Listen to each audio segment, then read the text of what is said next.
Hello everybody, welcome to my channel drafting with blogs. और मैं हूं फैशन डिज़ाइनर गोविंद राय। आज मैं आपके साथ डिस्कस करूंगा स्लीव अटैचमेंट की प्रॉब्लम्स। आपने देखा होगा कभी स्लीव फ्रंट को गिरती है तो यहाँ पीछे गिरेगी। तो बहुत सारे स्टूडेंट्स की और लोगों की डिमांड है कि सर ये प्रॉब्लम जो है ये कैसे सॉल्व होगी। तो इसी प्रॉब्लम को लेते हुए आज मैं आपके साथ डिस्कस करूँगा स्लीव अटैचमेंट कैसे करनी चाहिए।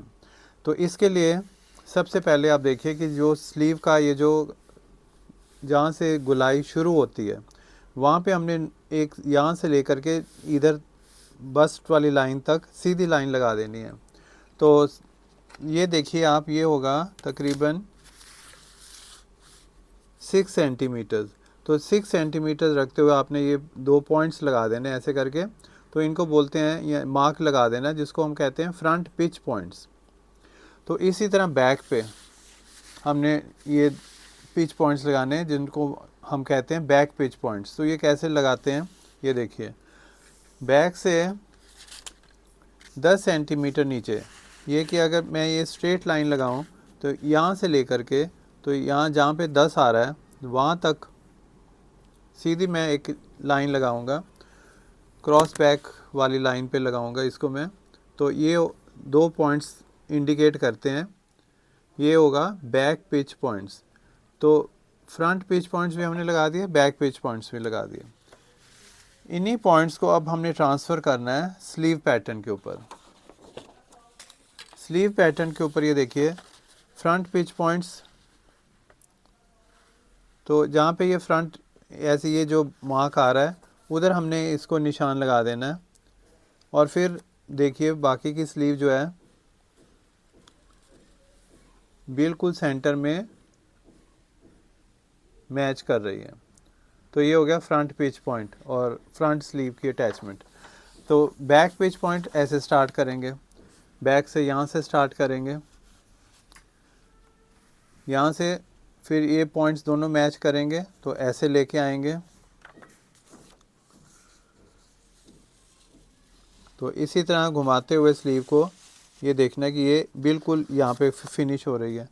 तो फ्रंट पिच पॉइंट्स लगा दिए हमने, बैक पिच पॉइंट्स हमने लगा दिए और स्लीव के ऊपर हमने इन पॉइंट्स को ट्रांसफ़र कर दिया। अगर आप डायरेक्ट फैब्रिक के ऊपर बना रहे हो तो फैब्रिक के ऊपर भी आप जो है ये पॉइंट्स डायरेक्ट ले सकते हो। ये हमारा गारमेंट है जो हमने तैयार किया है।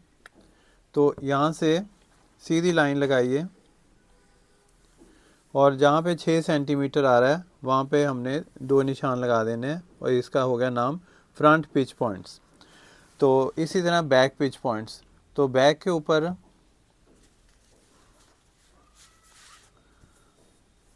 इसी तरह फैब्रिक बिछाया आपने, जहाँ पे 10 सेंटीमीटर आ रहा है निशान लगा के सीधी लाइन लगा देनी है, ऐसे हॉरिजॉन्टल लाइन लगा देनी है। तो ये इधर भी निशान लगा देना, तो ये हो जाएगा back pitch points, front pitch point, back pitch point. और जब हमने स्लीव लगानी है तो स्लीव लगाने से पहले, स्लीव अटैच करने से पहले ये देख लीजिए फ्रंट कौन सी है, बैक कौन सी है। तो ये फ्रंट स्लीव है, तो इसको इस तरह रखते हुए इधर मार्क कर लेना है, ये आ जाएगा फ्रंट स्लीव का। बैक स्लीव के लिए फिर ये सेंटर स्लीव का पकड़ के इधर सीम अलाउंस नहीं, सीम अलाउंस एक्स्ट्रा है खाली गारमेंट पे। फिर हमने इसको ऐसे करके देखना है और ये जो है पिच पॉइंट्स पे मिला करके और इसको इस तरह घुमाते हुए ये चेक करना है कि हमारी जो स्लीव है ये बिल्कुल मिल रही हो। तो ये हमारा चेक हो गया बैक पिच पॉइंट्स। तो इसी तरह स्लीव के ऊपर हमने मार्क कर लेने हैं फ्रंट पिच पॉइंट्स और बैक पिच पॉइंट्स। तो जब हम स्लीव को अटैच कर रहे होते हैं, स्टिच कर रहे होते हैं गारमेंट के साथ, तो हमें ध्यान देना चाहिए कि ये जो बैक के नॉचेज़ हैं और फ्रंट के नॉचेज़ हैं वो स्लीव के नॉचेज़ के साथ मिल रहे हों। अगर मिल रहे हैं तो इसका मतलब हमने स्लीव जो है बिल्कुल सही लगाई है। अगर नहीं मिल रहे तो फिर दोबारा से उधेड़ के हमारे को ये अटैच करनी पड़ेगी स्लीव। तो ये नॉचेस लगाने बहुत ज़रूरी होते हैं। ये नॉचेस लगा के तो मैं अभी आपको दिखा रहा हूँ गारमेंट स्टिच करके कि इनको कैसे लगाना है।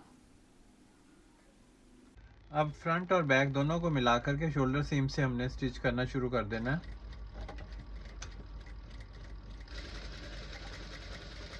ऐसे सीम अलाउंस लगा करके तो स्लीव का पैटर्न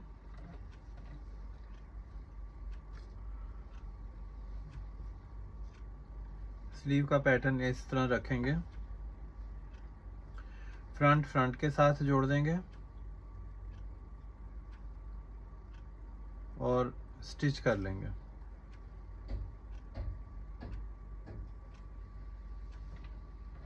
देखना है कि पिच पॉइंट्स जो हैं वो मैच कर रहे हों।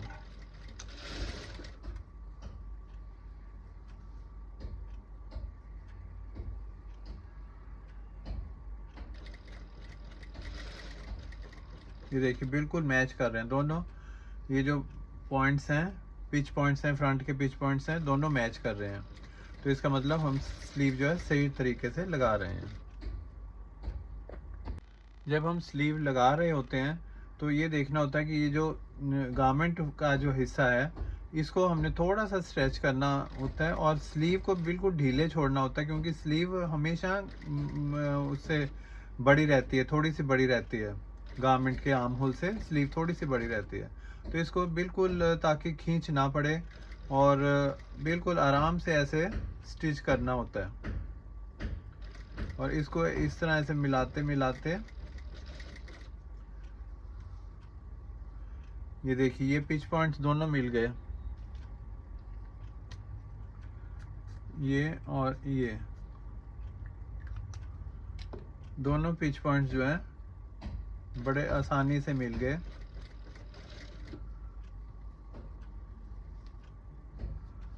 और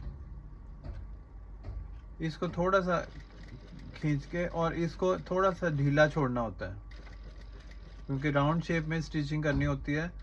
तो हमेशा जब भी स्टिच करना होता है छोटा पार्ट ऊपर रहेगा और बड़ा पार्ट गारमेंट जो है वो नीचे रहता है।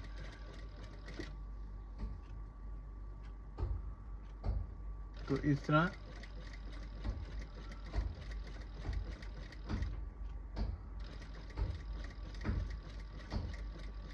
½ इंच का अलाउंस रखते हुए तो ये हमने स्टिचिंग फिनिश कर दी।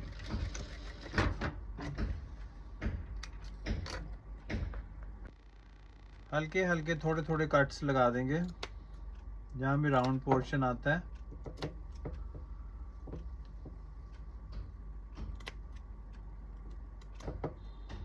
बिल्कुल छोटे छोटे टक्स लगाने होते हैं और फिर इसको साइड सीम स्टिच करते हैं।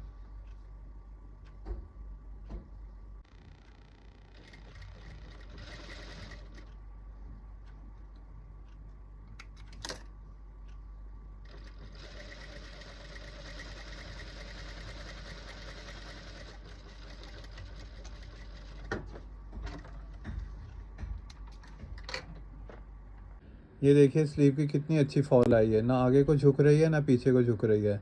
इसी तरह अगर हम ये सारी प्रिकॉशंस लेकर के स्लीव को अटैच करेंगे तो अवश्य हमारी स्लीव जो है बहुत अच्छी बनेगी। अगर आपको ये मेरी वीडियो अच्छी लगी तो please do not forget to like and subscribe. I shall be very thankful to you. Thank you so much.